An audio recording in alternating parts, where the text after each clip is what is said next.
Continuing to keep an eye on education this morning with deep cuts that are inbound for the Eugene 4J school district as the interim superintendent says the district needs to trim nearly $25 million in spending. One thing that is not expected to be on the chopping block, though, is district staffing, at least for now. Colt Meadows with that story. The Eugene 4J school district says it needs to dip into its reserve funds to the tune of $31 million as the district braces for about $25 million in budget cuts, according to Superintendent Colt Gill. Gill pointed to declining enrollment as the main culprit in the funding shortfall. Here in Eugene, our birth rates have been lower for a few years. Our incoming kindergarten classes have been smaller year after year, and our larger classes have been graduating out.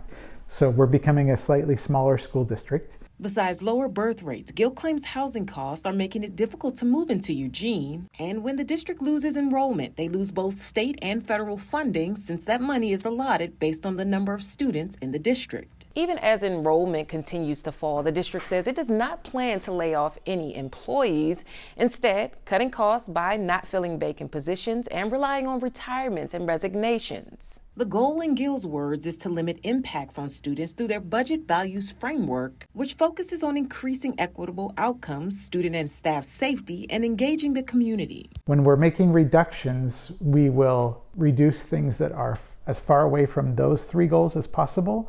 So less impact on students, less impact on the classroom. And when we're adding funds into our system, we focus on these three goals again and adding to things that directly impact students.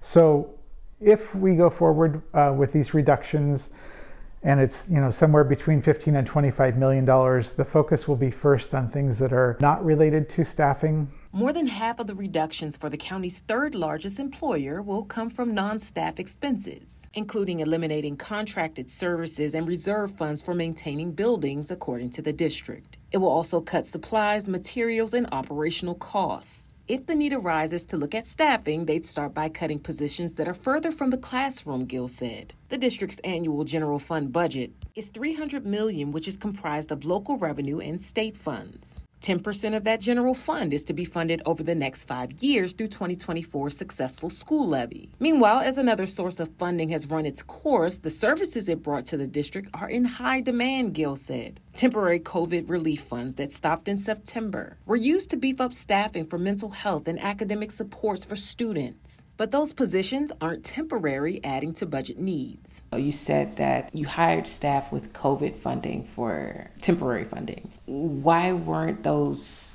staff positions, when hired, why weren't they on a temporary basis if the funding was temporary?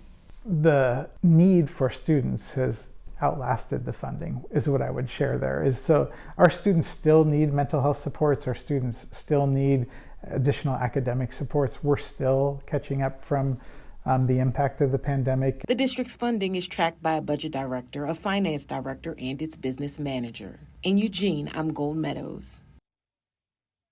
Now, cuts will be presented during an informational meeting with the Budget Committee. That committee and the school board would then make the final call on exactly how much is cut.